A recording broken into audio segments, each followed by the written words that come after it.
कृष्ण चैतन्य प्रभु नित्यानंद श्री अद्वैत गदाधर श्रीवासादि गौर। हरे कृष्ण कृष्ण कृष्ण हरे हरे, हरे राम राम राम। श्री श्री बृहद भागवतामृतम द्वितीय खंड द्वितीय भाग पंचमो अध्याय और श्लोक चल रहा है।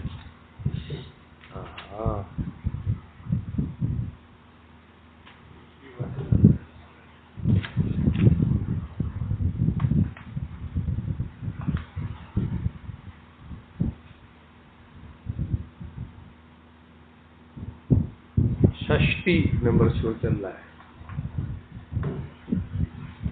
षष्ठी श्लोकम। तो कल यहाँ पर नारद जी उद्धव जी कह रहे थे,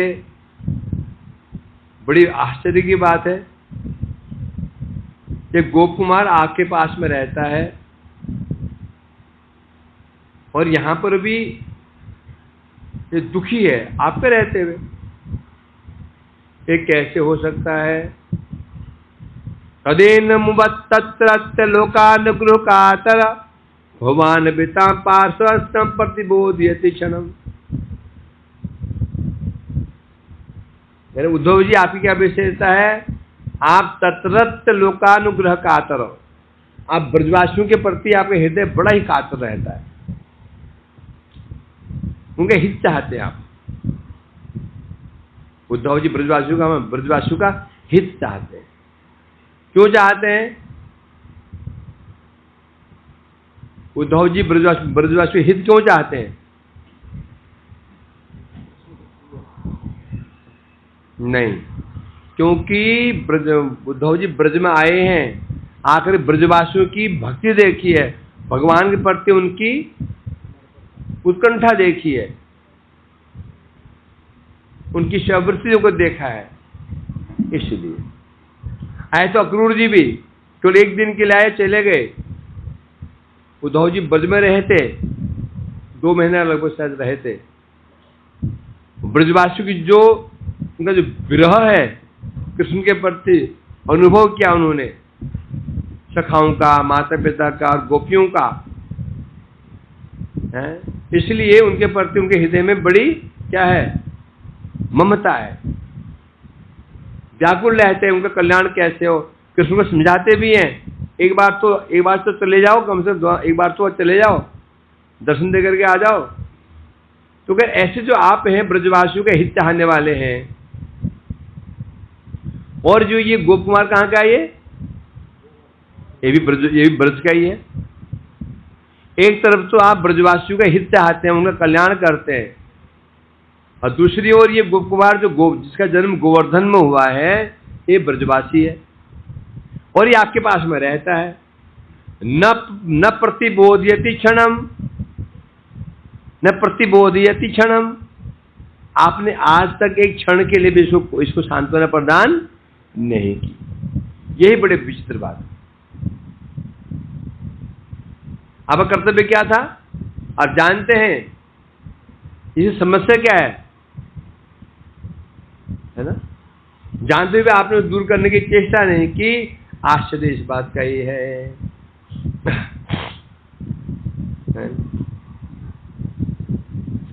पदम दूरतरम तदवै सुखानुभव तथा तसाधनम अभिप्रार्थमस्काम अस्माकम अभि दुर्घटम। क्योंकि ये जो गोप बालक है, गोप कुमार है, क्या जो ये जिस पद को चाहता है, जो सुख चाहता है, वो जो सुख चाहता है, पदम दूरतरम तद्वै, जो ये पद चाहता है, वो पद तो हमारे लिए भी क्या है? बहुत दुर्घट है, बहुत कठिन है। वो पुष्प, वो पद और पद का सुख, पद और पद का सुख, 2 चीजें होता है। एक पद होता है, पद का सुख होता है। पद मिलने में सुख मिल जाएगा ऐसी कोई बात नहीं है। पद मिलना अलग बात है, सुख मिलना अलग बात है।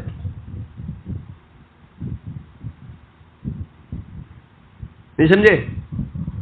ये समझो कि पद मिलने में सुख मिल जाएगा, ऐसा नहीं होता। सोचो धन मिलने में सुख मिल जाएगा, ऐसा नहीं होता। धन मिल गया, पद मिल गया, सुख मिल जाएगा? नहीं मिल सकता है, रिएक्शन भी हो सकता है। पद मिल गया, अकेले देखो समझता ही नहीं, पद मिल गया, बन गए इंचार्ज, तब देखो दिन में ही तारे दिखते हैं, दिन में चांद तारे सूर्य छिप जाते हैं, क्या दिखते हैं?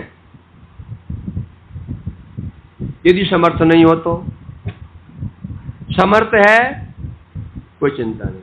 यदि समर्थ नहीं, पद मिल जाए तो गई भैंस पानी में, वो पद संभालते संभालते ही प्रतिदिन चला जाता है। उसने ये बोल दिया, उसने ये बोल दिया, उसने ये बोल दिया, ये चिंता वो चिंता, ये चिंता वो चिंता करते करते 100%। तो पद मिलना अलग। बता रहे जिस पद को जो चाहता है वह पद, उस पद का सुख का अनुभव। नंबर 3, प्राप्ति का साधन। एक पहले पद का सुख और प्राप्ति कैसे हो, 3 चीज है ना। तो ये क्या चाहता है? जिस पद को चाहता है वो पद, उसका सुख का अनुभव और प्राप्ति का साधन, ये क्या है? दुर्घटम। घटम दुर, घटम मतलब घटन मतलब होना, दु माने कठिन, बहुत कठिन है? यहां तक कि अस्माकमपि प्रार्थम, अस्माकमपि प्रार्थम, यहां तक कि अस्माक मतलब हमारे लिए भी प्रार्थ्य है। प्रार्थ माने प्रार्थनीय है, हम भी प्रार्थना करते हैं उस पद के लिए, पद के सुख का अनुभव करने के लिए। और बड़ी बात क्या है? साधन के लिए। सब डिपेंड किस पर करता है? साधन। साधन आपके पास है तो हो गया। सबसे पहले क्या चाहिए? हमें वस्तु मिल जाएगी, इसके लिए सबसे पहले क्या होना चाहिए? पद, प्रयोजन। हमें बनना क्या है, प्राप्त क्या करना है? पहले प्रयोजन, उसके बाद साधन, अभिधेय। समझे क्या नहीं? प्रयोजन पहले सिद्ध होता है, पहले फिक्स होता है, उसे साधन किया जाता है। परंतु ये बात, अब सोचे तो प्रेम तो प्रयोजन है, तो हम प्रेम के लिए चेष्टा करेंगे, साधन क्यों करें? नहीं, प्रेम ही हमारा प्रयोजन है। बस जान लिया, प्रेम को भूल जाओ, अब उसको किनारे रख दो। अब हमारे लिए प्रयोजन क्या है? क्या है? क्या है? साधन। तुमने एक फ्लैट देख लिया, प्लॉट देख लिया, 3 करोड़ का, जबरदस्त स्थान है, पसंद भी कर लिया, आप उस प्लॉट को भूल जाओ। तो प्रयोजन क्या है? प्लॉट है। अब तुम ध्यान प्लॉट का नहीं करते हो। अब ध्यान कैसे करते हो? इसका कैसे रुपया हो, कैसे इससे मांगो, उससे मांगो, इससे मांगो, उससे मांगो, ये बेचो और वो बेचो, सारा ध्यान पैसे में, साधन हो गया। इसकी चेष्टा नहीं की, अब प्लॉट की चेष्टा कही जा रहे हैं। प्लॉट का ध्यान किया जा रहा है, प्लॉट ऐसा है, सुंदर है, मिल जाएगा। उसी प्रकार से हमें प्रयोजन क्या है? कृष्ण प्रेम ही हमें प्रयोजन है, परंतु वो मिलेगा कैसे? अब खोजना है साधन क्या है? साधन मिल गया हमको तो हो गया। पहले कह रहे हैं 3 चीज, पद का सुख और तत्साधन। अस्माकम अपि दुर्घटम, हम भी चाहते हैं। प्रार्थ्य बना होता है, प्रार्थना किसे कहते हैं? जिसके लिए प्रार्थना की जाती है। कोई धन प्रार्थी होता है, धनार्थी होता है, कोई बलार्थी होता है, कोई विद्यार्थी होता है। परंतु हमारे लिए भी वो दुर्लभ है। ठीक है, मैं कह रहे हैं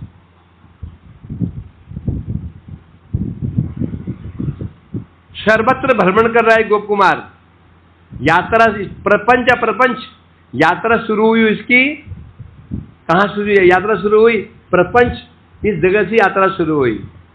होते होते स्वर्ग लोक गया, महलोक गया, जप तप जन तप सत्य लोक गया, मुक्ति लोक भी गया, ये वैकुंठ तक ये गया, होते होते यहां पहुंचा है।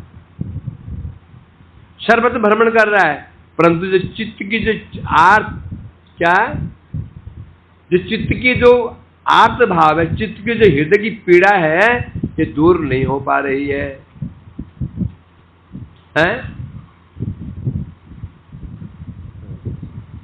दूर क्यों नहीं हो पा रही है? कारण बता रहे स्वामी। पूछा था ना नारद ने, क्या पूछा था ना, क्या पूछा था? गोप कुमार तुम यहां आकर के वैकुंठ में तुम विराजमान हो और तुम्हारी पीड़ा दूर क्यों नहीं हो रही? क्या कहा तो गोप कुमार ने? त्वमेव जानासि तत्तत्वम्, त्वमेव जानासि, आप प्रभु आप ही सब जानते हैं मेरा मन अप्रसन्न क्यों है, मेरी तृप्ति क्यों नहीं मिल रही है, इसे अच्छी तरह आप ही, मैं स्वयं समझ नहीं पा रहा हूं मेरी समस्या क्या है, आप समझ सकते हैं। तो कहा था ना, तो इसलिए कह रहे हैं यहां पर, इसलिए अर्थात जो गोलोक स्थान है परम श्रेष्ठ है, वैकुंठ से भी दुर्लभ। इसकी इच्छा कहां की है? जो इसकी इच्छा है, जो जिस स्वरूप को दर्शन करना चाहता है, वो वस्तु यहाँ की है ही नहीं। वो वस्तु कहाँ की है? गोलोक वृंदावन की है। और वो स्थान कैसा है? परम श्रेष्ठ स्थान है, वैकुंठ से भी दुर्लभ। वैकुंठ से तो भी मिल सकता है, उससे भी कठिन है प्राप्त करना गोलोक वृंदावन। लेकिन दुस्साध्य, असाध्य नहीं है, असाध्य नहीं है। असाध्य बोलेंगे तो फिर समस्या खड़ी हो जाएगी। असाध्य नहीं है, दुस्साध्य है। असाध्य कहेंगे तो एक प्रकार से क्या हो जाएगा? कपोल कल्पना, गधे के सिर पर सिंह, ऐसा हो जाएगा। असाध्य बोल देंगे तो, जैसे जल में घी असाध्य, क्या कठिन नहीं है? क्या है? असाध्य। बोले जल से घी निकलना कठिन है, वे बोले जल से घी निकलना कठिन है, मतलब क्या? जल से घी निकलना कठिन है, कठिन मुश्किल है, तो मतलब क्या हुआ? थोड़ी मेहनत करेंगे तो निकल जाएगा। ये तो हुआ ना, ये तो हुआ। परंतु क्या है? असंभव। एक शब्द होता है कठिन, एक होता है असंभव। संभव मैंने जन्म लेना, और मैंने नहीं, असंभव, जन्म हो ही नहीं सकता। कभी जल से घी का जन्म होगा ही नहीं, असंभव कहते हैं उसको। तो जो ये गोलोक धाम असंभव नहीं है, ये असंभव बोले तो यदि असंभव ही हो गया तो भी साधन क्यों करेंगे? आकाश में चढ़ना संभव है कि नहीं है? आकाश में चढ़ना, ऊपर को है छलांग मार करके ऊपर उड़ जाना 2-3 किलोमीटर, क्या असंभव है? संभव है। इसलिए कोई चेष्टा, बच्चों को इसलिए कोई चेष्टा भी नहीं करता। कोई चेष्टा कर रहा हो? परिक्रमा कर रहा था वहां पे ना, परिक्रमा मार्ग में एक पागल था, पागल लगता नहीं था वो ना,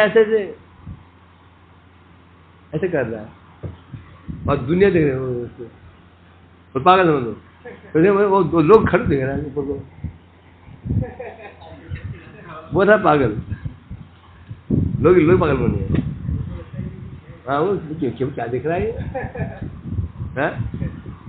ये होता है, वो पागल करता है, वो दुनिया वो देख रही है, दुनिया पागल बनी चक्कर में।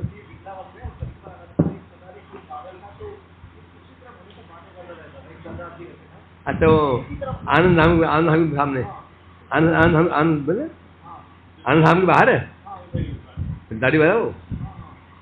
ओ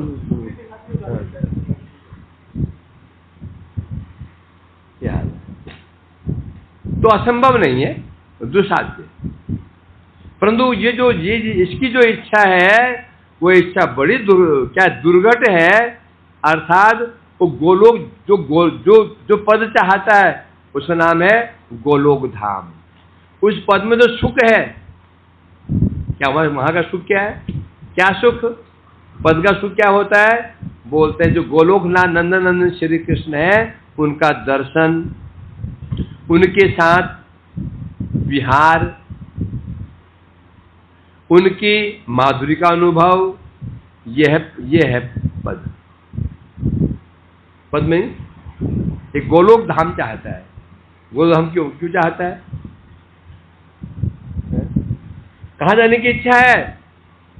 मेरी तो इच्छा है भाई रेस्टोरेंट में जाऊं, बढ़िया रेस्टोरेंट ब्रजवास में चला जाऊं। चला गया, हो गया, चलो मेरी इच्छा है मैं रेस्टोरेंट में जाऊं, चलो चलते। बिठाया 10 मिनट, चलो चलो, मैंने क्या बोला था, कहाँ जाना है? हो गया, चलो। जाना मतलब वहां खाना बढ़िया पकवान खाने, वो जाना कहते हैं। तुम जाना तो हुआ कि नहीं? जाना तुम जाना होता है। तो ये पद प्राप्त होने क्या? पद मतलब क्या?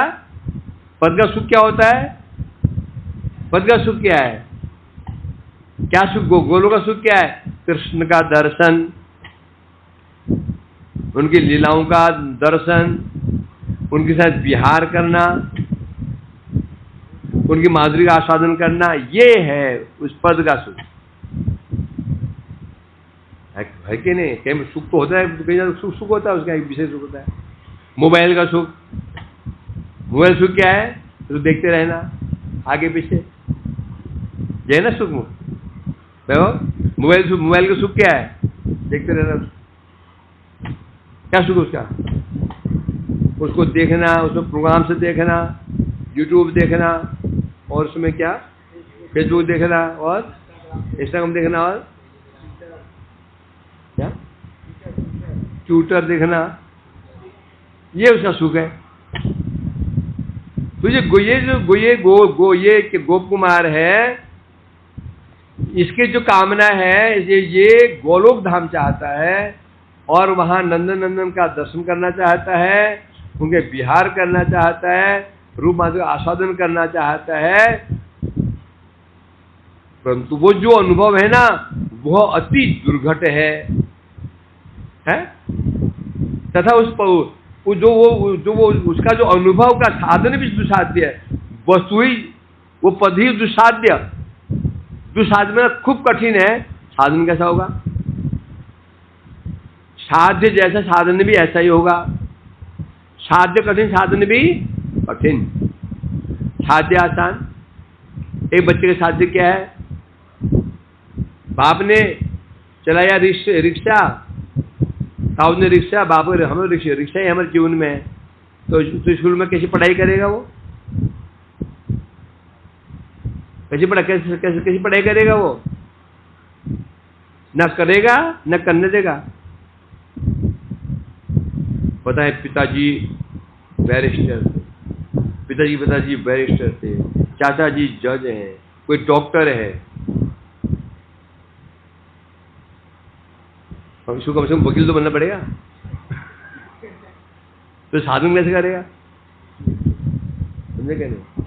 साधन को देख करके साध्य का पता चल जाता है कि साध्य क्या है। अनुमान लगा सकते हैं। हमारे सामने एक व्यक्ति ब्रह्मचारी साधन कर रहा है, तो साधन को देखते पता चल जाएगा ये लक्ष्य क्या है। साधन में ढील ढाल है, साधन में ढील ढाल है। हुआ कि नहीं, कि हुआ कि नहीं, सोचे साध्य कुछ है ही नहीं, ये साध्य ही कुछ नहीं है। समझा कि नहीं? कभी आरती में आया तो नहीं आया, आया तो धक्के मुक्के खाते हुए आया, आधे आंख खुली, आधे आंखें बंद, आज मैं चला गया। कीर्तन में आया डर के मारे तो नहीं आया, तो आया, नहीं तो नहीं आया। हरि नाम किया तो क्या, नहीं तो नहीं किया। अब साधन कर रहे हैं ना, तो समझ जाओ इसका लक्ष्य कोई विशेष नहीं है, ये साध्य ही नहीं है। समझा कि नहीं? कठोर साधन कर रहा है, कठोर, आरती में टाइम पे, कीर्तन में टाइम, पाठ में टाइम पे, नाम कर रहा, सेवा कर रहा, तो इसका साध्य इसने ठान रखी है। समझा कि नहीं? पता चल जाता है। इसका एक ही साध्य है, 2 रोटी मिल जाए, छत मिल जाए रहने को, बस ये साध्य है। समझ जाओ, ये साध्य है मुझे क्या, प्रेम प्राप्त हो जाए, या मुझे मेरे हृदय में पारमार्थिक श्रद्धा उत्पन्न हो जाए, निष्ठा आ जाए, रुचि आ जाए, तो उसका साधन कैसा होगा? साधन ऐसे जो साधन कर रहे हैं साधन होगा हमारा साधन दिखा रहा है कि हमारा लक्ष्य क्या, जो साधन कर रहे हैं ना उसे दिख जाता है हमारा लक्ष्य क्या है।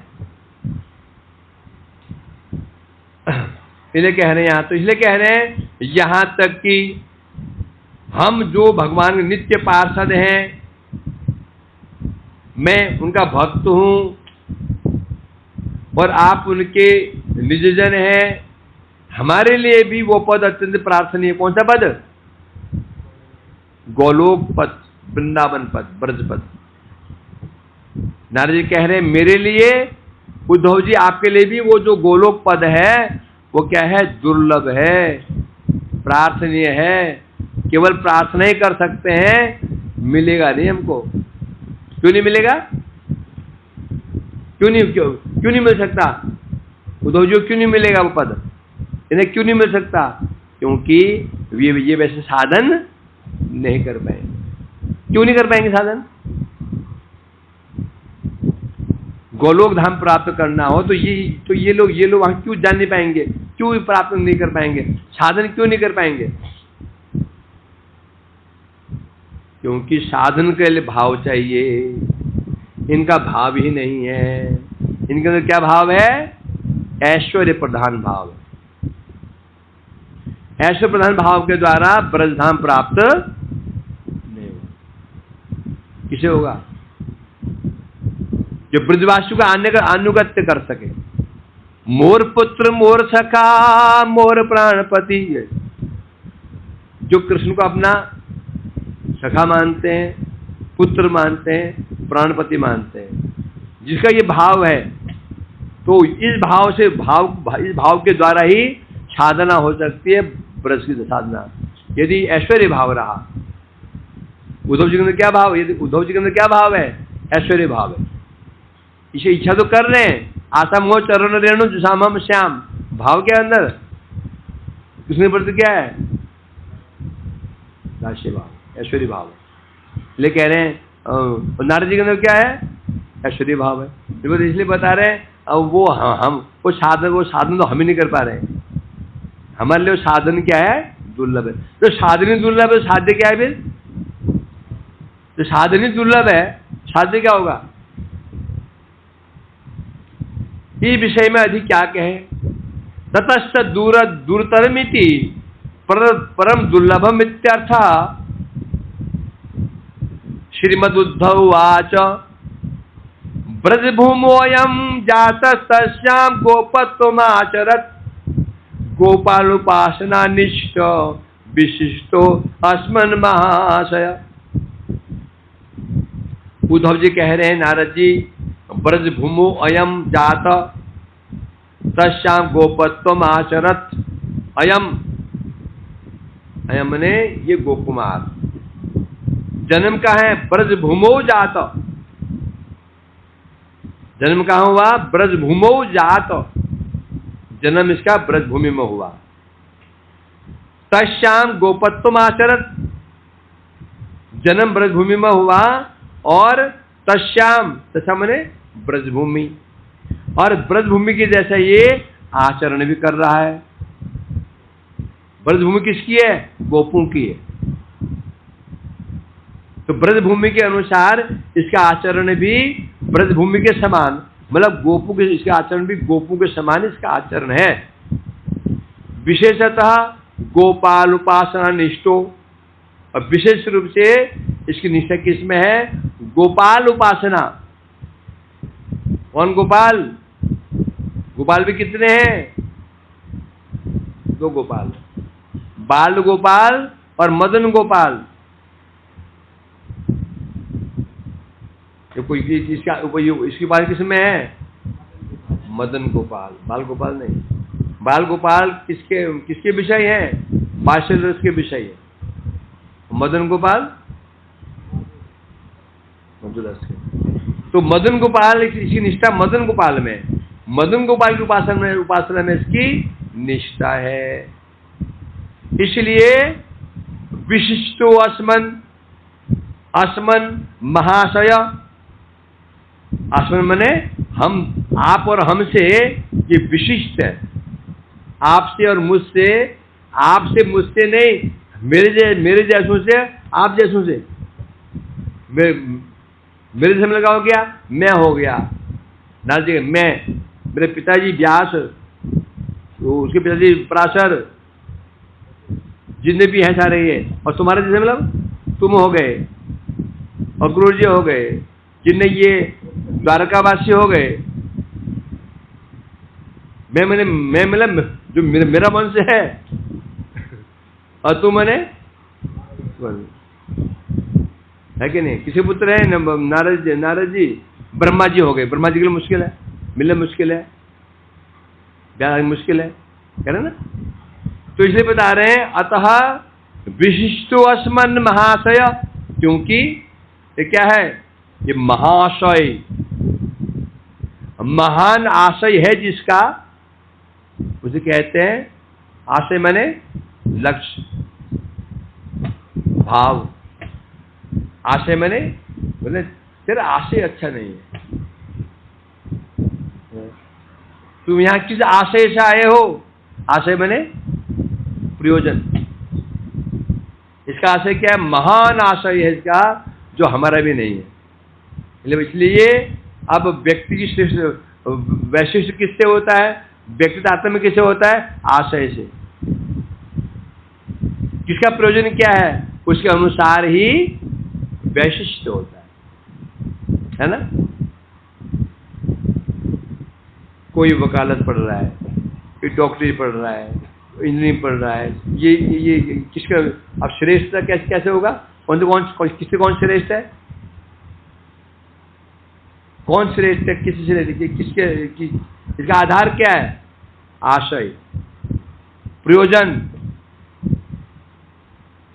ये कह रहे हैं यहां पर था आप और हमसे भी श्रेष्ठ है। जब श्रेष्ठ सिद्ध हो गया तो तात्पर्य, तो हम शिक्षा क्या देंगे इसको? शिक्षा किसे देते हैं? जो हमसे नीचे वाला हो, जो हमसे ऊपर वाला हो, उसे क्या शिक्षा देंगे? दे सकते हो? जो मैं नीचे वाला दे सकता हूँ, जो मुझे ऊपर चढ़ा वो उसमें क्या शिक्षा दूंगा? वो तो मेरे को शिक्षा दे देगा। ऐसा है कि नहीं? इसलिए कह रहे हैं पूर्व श्लोक में नारद जी ने कहा था, क्या कहा था?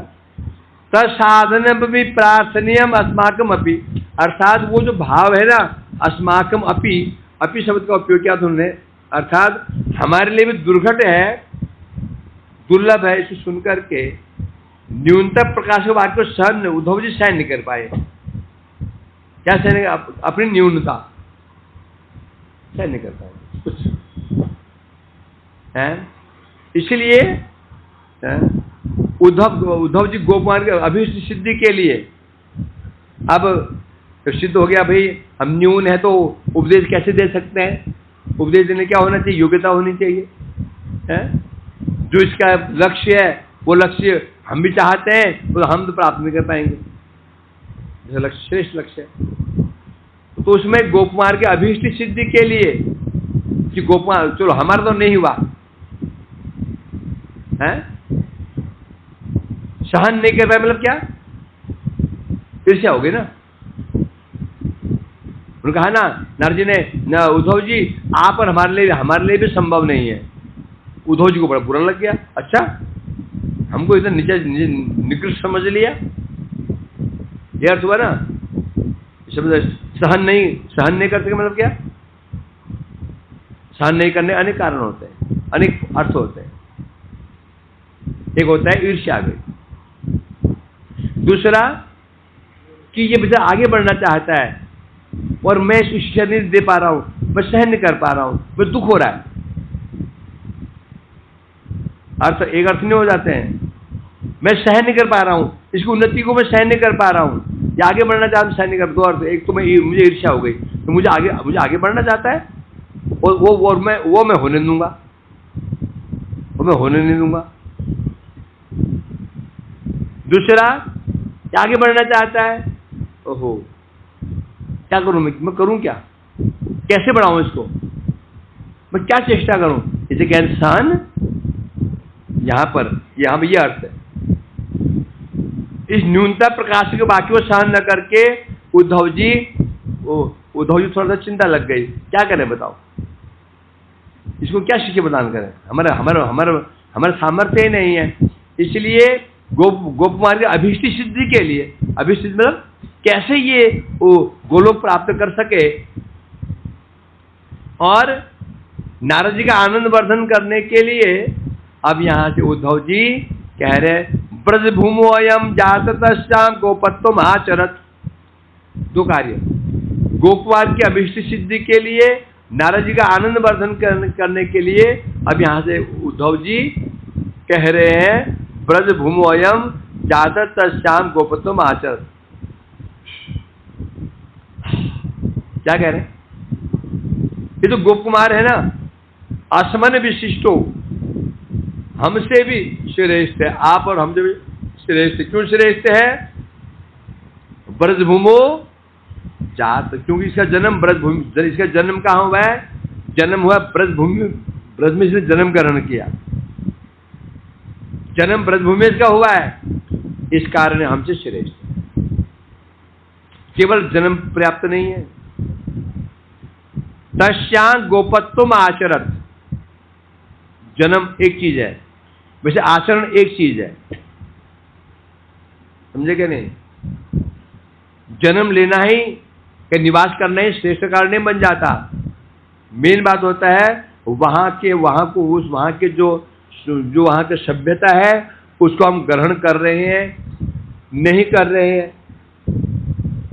रहता है अमेरिका में, रहता कोई भारतीय रहता है, परंतु पूरा भारत को फॉलो कर रहा है, सब त्योहार मनाता है, त्योहार बनाता है, सब उत्सव बनाता है, और अमेरिका में जो उत्सव होता है उनको नहीं मनाता। भाग निवासी रह रहा है भारत में, पूरा फॉलो कर रहा है अमेरिका को, विदेशों को, वैसे आधा कपड़े पहनना, उल्टा पुल्टा खाना, भगवान ने मानना, मौज मस्ती करना, रहता है इंडिया में और पाकिस्तान को फॉलो कर रहा है। क्या बोलेंगे, कहाँ के निवासी है, रह पाकिस्तान में और फॉलो इंडिया कर रहा है, कहाँ का है वो, भारत में। तो इसे कहते हैं जन्म भी हुआ, यहां से समस्या आ जाएगी ना, तो अब कोई खड़ा हो जाएगा हम भी ब्रजवासी हैं, और रोज शाम को है जय हनुमान ज्ञान गुण सागर लोग जाकर अतुल्य बलरामा नाम सुहाना लगाओ, जय शिव ओंकारा, जय शिव ओंकारा करता है, जय जगदम्बे जय दुर्गा, और अभिमान रखता हम ब्रजवासी हैं, नहीं ब्रजवासी,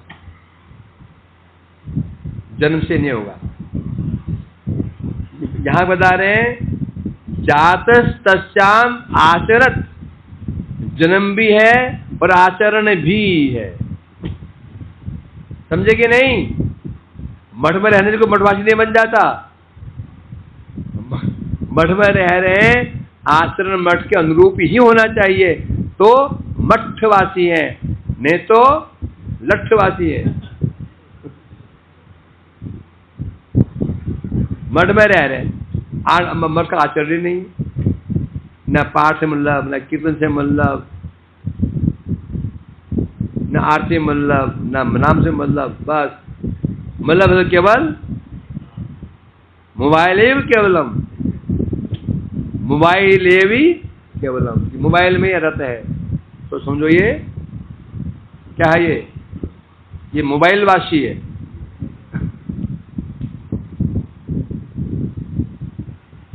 क्या बनना है?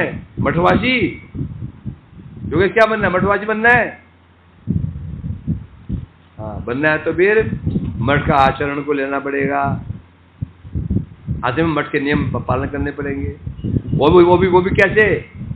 जबरदस्ती नहीं, डर के मारे नहीं, हृदय से। जबरदस्ती नहीं हो सकता, इसलिए कह रहे हैं यहाँ पर, अर्थात जन्म भी इसका ब्रज में हुआ है, आश्रम ब्रजवासी जैसा है? अर्थात जन्म वहां हुआ है, और जन्म कहाँ हुआ है? ब्रज में, गोप जाति में जन्म हुआ है। आचरण भी क्या करता था? ये क्या करता था? गोपालन करता था, गोचारण करता था। गोपो ये तो काम है। गोपो का व्यवसाय क्या है? गोपों का, गोप गाय को पालक। फिर कह रहे हैं ना, और क्या विशेषता है? और इसी विशेषता क्या है?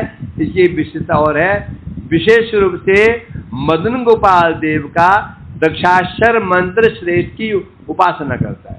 ये इसकी विशेषता और है। मदन गोपाल का दशाक्षर मंत्र है, उस मंत्र की उपासना करता है। उस मंत्र रूप मंत्र का जप रूप उपासना। क्या उपासना कर रहा है ये? मंत्र जप रूप उपासना। उपासना अनेक टाइप है।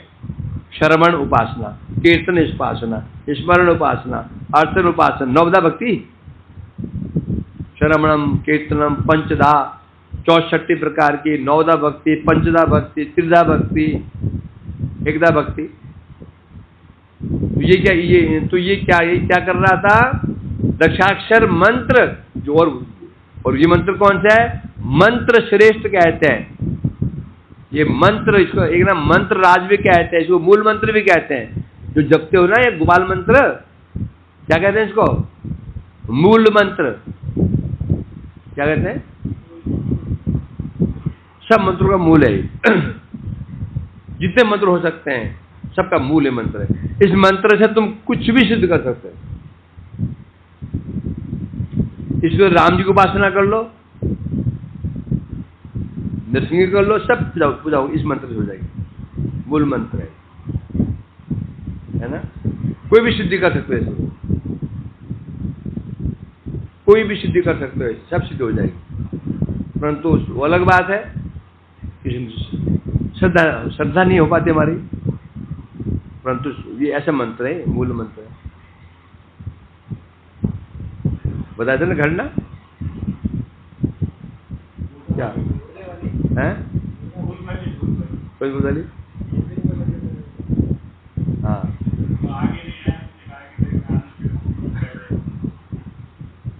हमारा जैसे कोई साधक था, गुरु गृह में रहा, 15-20 साल हो गए, रोज गोपाल मंत्र जपता था, कुछ हुआ ही नहीं, कुछ नहीं हो रहा। न क्रोध कम हो रहा है, न खाने का लालच कम हो रहा है।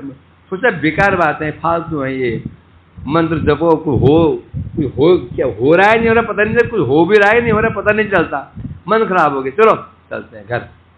फालतू बात है। मार्ग में जा रहा था तो एक पेड़ के नीचे बैठा हुआ था, पेड़ के ऊपर एक लकड़हारा लकड़ी काट रहा था, उसकी कुल्हाड़ी नीचे गिर गई। उसने आवाज लगाई, भैया तो कुल्हाड़ी वो पकड़ा दो। बोला मैं नीचे हूं और तुम कितने ऊपर हो, मैं कैसे पकड़ाऊं? ऊपर तो करो। कुल्हाड़ी ऊपर की, उसने ऊपर बैठे बैठे हाथ बढ़ाया, लंबा हाथ। कुल्हाड़ी पकड़ ले ली। बड़ा आश्चर्य हुआ उसको। खड़ा राज नीचे आया तो ये बताओ आपने हाथ कैसे बढ़ा दिया? बोले मंत्र, मेरी मंत्र सिद्धि है। मंत्र सिद्धि है? मैं तो इन्हीं साल से हम भी कई साल से मंत्र करते थे, गोपाल मंत्र कर, कुछ हुआ ही नहीं। तुम्हें सिद्धि कैसे मिल गई? तो मंत्र है और मंत्र जपना पड़ेगा। और मंत्र बड़ा कठिन मंत्र है, जपना आसान नहीं है। बोलो तो सही, कैसे जपना पड़ेगा? शमशान में रह करके अमावस्या रात में मुर्दे के पास बैठ करके मंत्र जपना पड़ेगा। जो मंत्र जपो वो ध्यान में जब जपोगे तो तुम्हें बहुत डरावने सपने हैं, डरावनी बहुत भयंकर वातावरण हो जाएगा। समझे कि नहीं? आवाज आएगी, वर मांगो वर मांगो, बोलना में वर नहीं चाहिए। समझे कि नहीं? तुम्हें डरना नहीं, तुम्हें सिद्धि मिल जाएगी। कितना कहा, सिद्धि मिल जाएगी। तो वो शमशान में गया, एक अमावस्या, 2 अमावस्या, 3 अमावस्या में गया। एक अमावस्या रात्रि थी, तो बैठा था, भयंकर वातावरण, बिजली कड़क रही है, भयंकर वातावरण हो गया। वो डरा और उसे कहा था डरना नहीं। हिम्मत बांधी, उसे आवाज आई, क्या चाहिए मांगो। उसने कहा पहले फिर सामने आओ, तो मैं तुम्हें देखना चाहता हूं। तू हो कैसे? तो बोला मैं सामने नहीं आ सकता। क्यों नहीं आ सकते? क्योंकि मैं तुम्हारे सामने आऊंगा तो मैं भस्म हो जाऊंगा। क्यों हो जाओगे? कि तुम्हें गोपाल मंत्र की उपासना की। बड़ा झटका लगा उसको।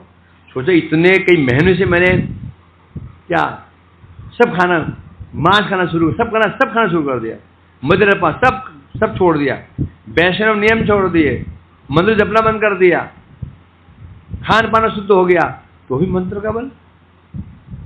उसने कहा अब हम कुछ नहीं चाहिए, हम जा रहे हैं। जब इतना मैंने मंत्र जपा, इतना कुछ सब छोड़ दिया, छोड़ने के बाद आज मंत्र का प्रभाव है, इसका मतलब मंत्र में है। वापस गया आश्रम में, फिर से सेवा शुरू कर दी। मन में आता ही है ना, कुछ हो भी रहा है कि नहीं हो रहा है? नहीं आता मन में? क्या इतने साधन लगे में कुछ दिख ही नहीं रहा है? कुछ हो रहा है कि नहीं? ऐसे लगे में कुछ है? वो तो संदेह हो जाता ना, कुछ दिख ही नहीं रहा है, उल्टा और हो रहा है, नौकरी और चली गई,